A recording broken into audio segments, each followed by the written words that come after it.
Bonjour, dans cette vidéo, nous allons voir comment obtenir et intégrer des données CSV dans Splunk pour l'indexation et pour faire de la recherche sur ces données. Donc, le jeu de données que nous allons indexer, c'est un jeu de données sur les commandes.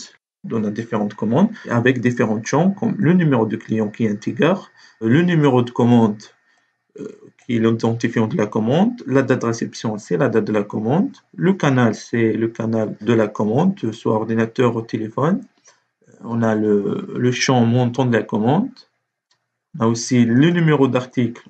Dans ce cas, nous avons choisi 3 différents articles, donc on n'a que 3 articles, et la quantité achetée de chaque article dans les commandes.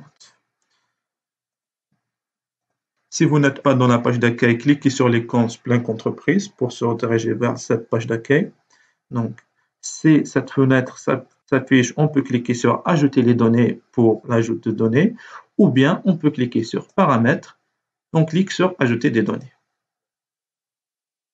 Donc, la page qui s'affiche, comme vous pouvez le voir, on a 3 différentes possibilités.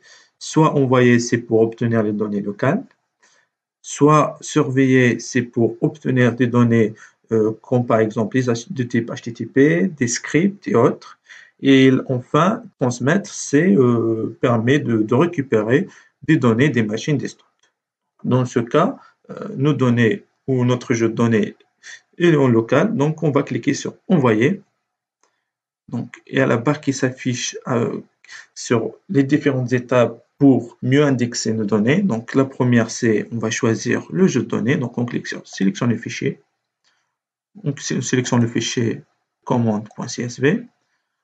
On attend qu'il se termine. On passe à l'étape suivante qui est de paramétrer le source type. On clique sur Suivant. Donc, après avoir cliqué sur Suivant, comme vous pouvez le voir, Splunk définit automatiquement le type de source. À gauche, c'est de type CSV.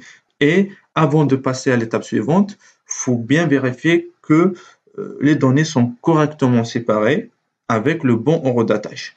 Par exemple, la première colonne qui est le time, c'est la même information que la date de réception. Donc, le Splunk fonctionne dans le temps. Donc, nos recherches après l'indexation se font dans le temps. Donc, il faut vérifier que l'horodatage est bien le bon horodatage et aussi les colonnes sont bien correctement séparées. Donc, sinon, vous pouvez choisir différentes autres sources qui existent ou bien créer de nouveaux sources types. Dans notre cas, tout est bien séparé avec le bon horodatage. On clique sur Suivant pour les paramétrages d'entrée. Donc là, comme vous pouvez le voir, pour les paramétrages, on laisse les paramétrages par défaut, donc valeur constante. La valeur du champ host, donc par défaut, c'est le nom de votre machine. Donc on peut le changer avec, par exemple, database commande. Et pour l'index, on laisse l'index par défaut. Donc, on a différents index, on peut créer de nouveaux index. Dans notre cas, on a vu qu'on n'a qu'une seule source, on n'a pas besoin de créer de nouveaux index. Par contre, si vous avez des données qui préviennent de différents domaines, vous aurez besoin de séparer et créer de nouveaux index. Cela va vous permettre de limiter l'accès aux données et aussi va vous permettre d'avoir des résultats de recherche plus rapidement possible. Donc, dans notre cas, on laisse l'index par défaut. Donc, on clique sur Résumé pour avoir le résumé de nos paramétrages. Donc là, c'est un résumé de tout ce qu'on a fait. Donc, le nom de fichier, le source type qui est CSV, le hôte qu'on a nommé database commande et l'index pour nos recherches. Enfin, on clique sur Soumettre pour terminer notre indexation.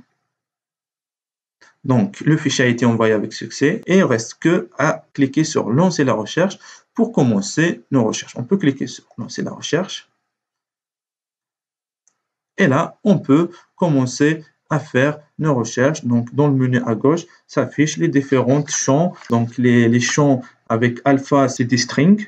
Et les champs avec DS, généralement, c'est les numériques. Donc, on a différents champs, les montants, les numéros d'articles, le numéro client, le numéro de commande, avec le total de chaque champ. Donc, vous savez comment indexer les données pour faire vos recherches. Dans les prochaines vidéos, nous allons voir comment faire les recherches dans le temps et comment faire des recherches, faire des commandes et des fonctions de stats qui sont prédéfinies dans Splunk.